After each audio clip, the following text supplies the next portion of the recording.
السلام عليكم ورحمة الله وبركاته. معاكم أحمد عثمان وفيديو جديد من فيديوهات قناتكم وبرنامجكم ملعب عثمان. زي ما احنا متعودين نبدأ بأفضل شيء وهو الصلاة على النبي، ونقول اللهم صل وسلم وزد وبارك على سيدنا محمد وعلى آله وصحبه وسلم تسليما كثيرا. ويلا بينا نبدأ حلقة النهاردة على طول، وهنتكلم عن الأزمة الفنية اللي بتلاحق الأهلي منذ فترة كبيرة، أسبابها، تبعياتها، طرق الخروج من الأزمة دي من وجهة نظري الشخصية. أتمنى انكم تعملوا لايك للفيديو وسبسكرايب للقناه اللي لسه ما اشتركش، ويفعلوا زر الجرس على الكل عشان يوصل لكم ان شاء الله جديدنا اول باول. الاهلي لما تيجي تتكلم عن فرقه هي تقريبا في اخر موسمين مسيطره على كل حاجه محليا وكمان افريقيا، على وجه الخصوص 2 دوري ابطال افريقيا و2 برونزيه كاس عالم انديه و2 سوبر افريقي. بطولات انت مسيطر وليك شكل وليك هيبه وليك شخصيه في طبعا البطولات المحليه وكمان البطولات القاريه. ايه اللي حصل؟ اللي حصل ان في مشكله كبيره وفي مشكله واضحه في المنظومه. طيب المنظومه لما تيجي تتكلم على فريق زي الاهلي وبتناقش مشكله في منظومه، المنظومه هنا مش لعيبه كره بس ولا جهاز فني بس، لا، المنظومه مجلس اداره، جهاز فني، لجنه تخطيط ولجنه كوره وجمهور ولاعيبه، كل دي هي اعضاء المنظومه الكرويه للفرق الكبرى. طيب النهارده لو جيت بصيت على الجمهور، هنبدا بالجمهور. الجمهور يعني مسانده ودعم لابعد الحدود. الجمهور الاهلي بقاله فتره كبيره جدا جدا جدا بعيد عن مستواه سواء فنيا او على مستوى النتائج. تقريبا من مباراه الوداد في كازابلانكا في 28 مايو الاهلي راح كازابلانكا وما رجعش لحد دلوقتي. يعني الاهلي راح المباراه دي لعبها، كانت اداء سيء جدا ولسه ما رجعش من كازابلانكا تقريبا لحد دلوقتي. اللهم الا مباراه فيوتشر اللي هنتكلم عنها، كان ايه اسباب ظهور الاهلي بالشكل ده في مباراه فيوتشر، هتكلم عنها. طيب ده بالنسبه للجمهور، فالجمهور يعني دعم زي ما قلت لحضراتكم ومسانده لابعد الحدود. طيب مجلس الاداره ما اعتقدش ان هو بيبخل على الفريق بحاجه، موفر للفريق كل حاجه، موفر للعيبه كل حاجه، فمش هنتكلم عنه، او ما هواش صاحب دور اساسي، ليه بعض المسؤوليات، ولكن ما هواش صاحب الدور الاساسي في الازمه الفنيه اللي متسببه او اللي موجوده في الاهلي دلوقتي. طيب لجنه الكره حالها حال مجلس الاداره، لجنه الكره، لجنه التخطيط وشركه الكوره. نروح بقى على الجهاز الفني واللاعبين. الجهاز الفني ريكاردو سواريش يا جماعه، مش عايزين نكون قاسيين في الحكم عليه، وانا خايف ان ريكاردو سواريش ينال نفس مصير باتريس كارتيرون في 2018.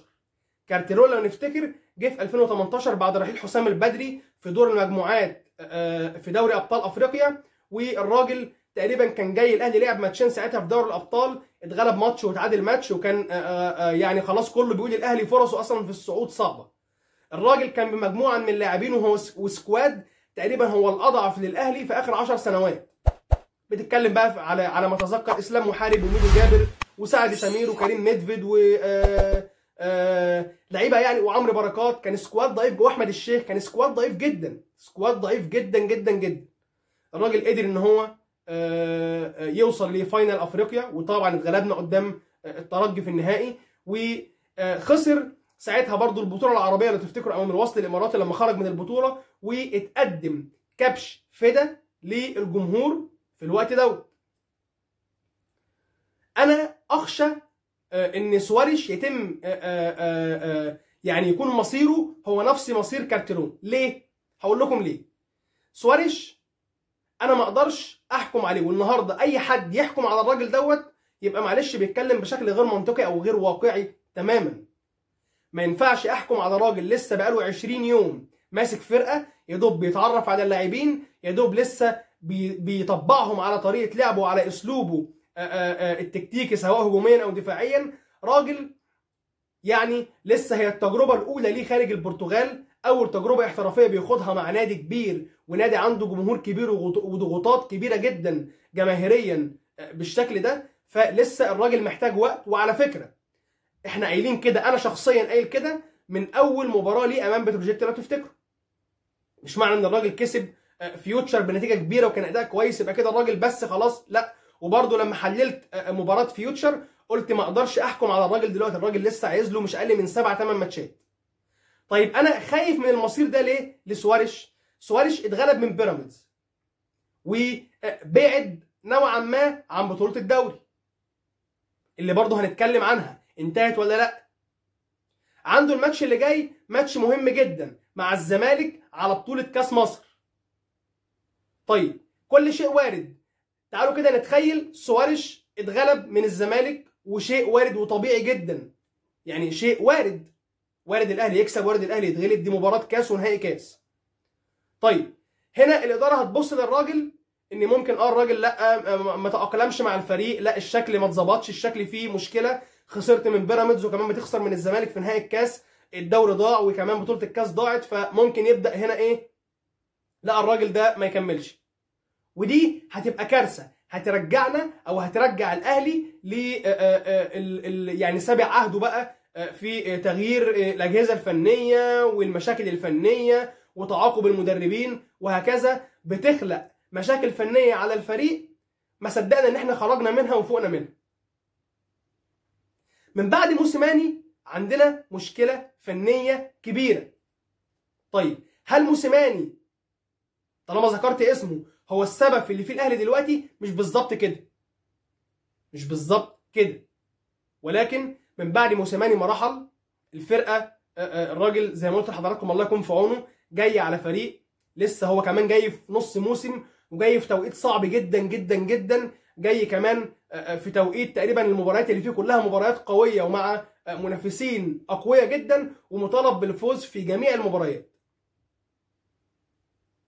اللاعبين بقى، اللاعبين في تقصير واضح جدا من بعض اللاعبين، هم عارفين نفسهم والجمهور شايفهم وهم عارفين انهم مقصرين. ولكن برضه عشان ندي كل حد حقه يا جماعه، في لعيبه في الفرقه هسميهم الشناوي مثلا، قفشه، حمدي فتحي، السوليه، محمد شريف، يا جماعه اللعيبه دي تقريبا بقالهم سنتين تم استهلاكهم واستنفاذهم بشكل، وعلي معلول تم استهلاكهم واستنفاذهم بشكل غير طبيعي. انت بتتكلم من اول 2019 الفرقه دي اندمجت مع بعض، بداوا يشتغلوا مع بعض، اشتغلوا 2020 خدوا دوري الابطال، استمروا 2021 خدوا دوري الابطال، 2022 وتلاحم المواسم ولسه مستمرين المشاركه مع المنتخبات ومع منتخباتهم في المباريات الدوليه. فلعيبه ما بتريحش حرفيا، ما بتريحش حرفيا.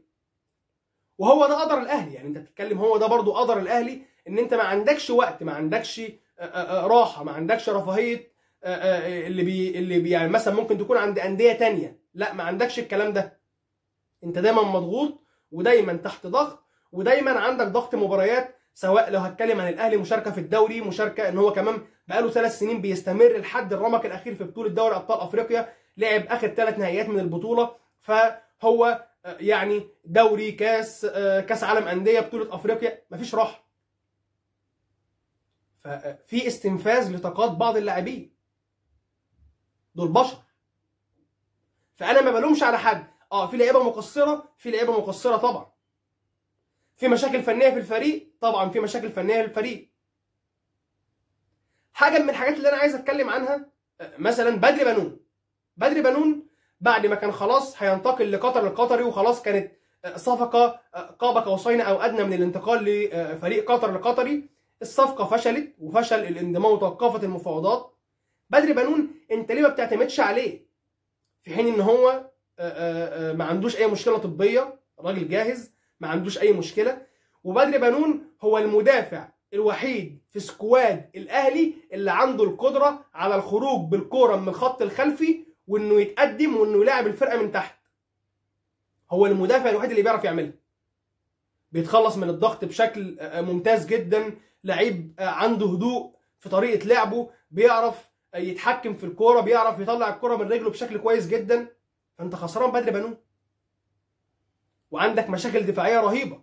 انت تقريبا كل مباراه عندك مشاكل دفاعيه واخطاء دفاعيه بالكوم. على النقيض محمد عبد المنعم اللي هو خامه طيبه وخامه جيده، مش عايزين نقصوا عليه، ولكن بنوع من الكبر شويه على الكوره والتعالي على الكوره بيعمل اخطاء يعني كارثيه. بيعمل اخطاء يعني لا تغتفر، منها الخطا بتاع الهدف بتاع امبارح، الهدف الاول في مباراه بيراميدز. ففي مشاكل حاليا. الراجل خلاص، يعني انت بتتكلم المفروض طبعا هو الفتره اللي جايه عنده ماتش الزمالك في نهائي الكاس، بعد ماتش الزمالك عنده ملحمه في الدوري لحد نهايه الدوري، عنده 11 مباراه في الدوري متبقيين. فمن وجهه نظري اسلم طريقه او اسلم اسلوب ممكن الراجل يلعب بيه هو الاعتماد على طريقه 3-4-3. ليه؟ 3-4-3 هتغطي نوعا ما على المشاكل الدفاعيه اللي عندك لما حمدي فتحي يبقى في وسط قلبي الدفاع او متقدم عنهم، منها ان هي تديك عمق دفاعي كويس جدا، وكمان في التغطيه العكسيه على الطرفين لما بيطير طرف من الطرفين بيبقى في تغطيه عكسيه من الاثنين سنتر باكس بتغطي على الاخطاء دي نوعا ما مش تقضي عليها، ولكن بتغطي عليها احسن من اللي احنا بنشوفه دوت. فالعوده لطريقه 3-4-3 هو الحل الامثل في الوقت الحالي للتخلص او لقله او تقليل الاخطاء الدفاعيه اللي بنشوفها من الفريق الفتره اللي فاتت. الدوري خلص؟ الدوري ما خلصش. الزمالك كسب الدوري، بيراميدز كسب الدوري، الاهلي خد الدوري، لسه الكلام ده يعني لسه بدري قوي عليه. الاهلي فاضل له 11 ماتش، الزمالك فاضل له 9 ماتشات، وبيراميدز فاضل له 9 ماتشات. تعالوا كده نستعرض ماتشات الاهلي والزمالك في الدوري. الاهلي فاضل له مين؟ الاهلي فاضل له الجونه، المقصه، فاركو، الاتحاد، المصري، ايسترن كومباني، انبي، وطلائع الجيش، وسيراميكا كليوباترا، وفي ماتشين مؤجلين، ماتش مع المقاولين وماتش مع الاسماعيلي. ماتشات مفيش ماتش سهل فيهم. مفيش حد يقول اصل المقصه، اصل الجونه، اصل مش عارف ايه. مفيش ماتش في الدوري في الماتشات اللي جايه سهل لاي فريق. طيب الزمالك مع مين؟ الزمالك فاضل له سموحه، فيوتشر، بيراميدز، الجونه، مصر المقاصه، فاركو، الاتحاد، المصري، ايسترن كومباني، برضه ماتشات صعبه جدا. والزمالك عنده الفتره اللي جايه الاهلي في نهائي الكاس، بعد كده سموحه ماتش صعب جدا، بعد كده فيوتشر ماتش صعب، بعد كده بيراميدز ماتش صعب. الاربع ماتشات دول هم تقريبا اهم 4 ماتشات واهم فتره للزمالك في الموسم ده. بتتكلم ماتش فيهم مع الاهلي على بطوله، و3 ماتشات تانيين تقريبا مع اقوى واشرس 3 مباريات من حيث القوه في المباريات المتبقيه للزمالك. لو الزمالك قدر يظفر بال9 نقاط بتوعهم بشكل كبير، الزمالك يعني هيفرق وهيبتعد شويه بالصداره لحين اشعار اخر بقى. فمش عايزين نقصوا احنا كجمهور على اللاعبين. يعني في لاعبين زي ما قلت لحضراتكم مقصرين عارفين، ولكن في لاعبين يا جماعه استهلكوا. في لاعبين، احنا بشر، المكن بيرتاح والآلة بترتاح. ففي لاعبين خلاص هم استهلكوا، واكبر دليل ان الاهلي المشكله اللي عنده هي مشكله بدنيه. تبص على قرارات بعض اللاعبين في الملعب، قرارات خاطئه ومس باص بشكل كبير جدا. ده ان دل عن شيء يدل على ارهاق بدني، ده ارهاق بدني رهيب. مفيش حد بيتحمل او مفيش لعيبه بتتحمل تلاحم مواسم، او مفيش حد نادي في العالم لعيبته يعني بتلاحم 3 مواسم مع بعض ومستمره، لسه الموسم لسه ما خلصش. احنا الدوري الوحيد اللي شغال في العالم تقريبا، الدوري الوحيد اللي شغال في العالم هو الدوري المصري. كله خلص وكله مريح وكله هيبدا دوريات جديده، واحنا لسه ما خلصناش الدوري بتاعنا، ولسه عندنا بطوله الكاس ما خلصتش. خبر بقى كويس وخبر مفرح لجمهور الاهلي، وهو عوده اكرم توفيق. الحمد لله اكرم توفيق خلاص قريبا جدا هيبدا يشارك في التدريبات الجماعيه وهيبدا يرجع. اكرم توفيق عودته بمثابه اضافه قويه جدا للفريق عشان يريحنا بقى من اللي احنا بنشوفه من محمد هاني وكريم فؤاد. احنا تعبنا بقى يعني خلاص بجد احنا بشر. اكرم توفيق غيابه كان ليه تاثير كبير جدا جدا جدا على الفريق. نتمنى الصالح في اللي جاي ان شاء الله مباراه الزمالك هنعمل عنها فيديو، هنغطي ان شاء الله المباراه. مباراه صعبه جدا، مباراه قويه وصعبه على الاهلي وعلى الزمالك.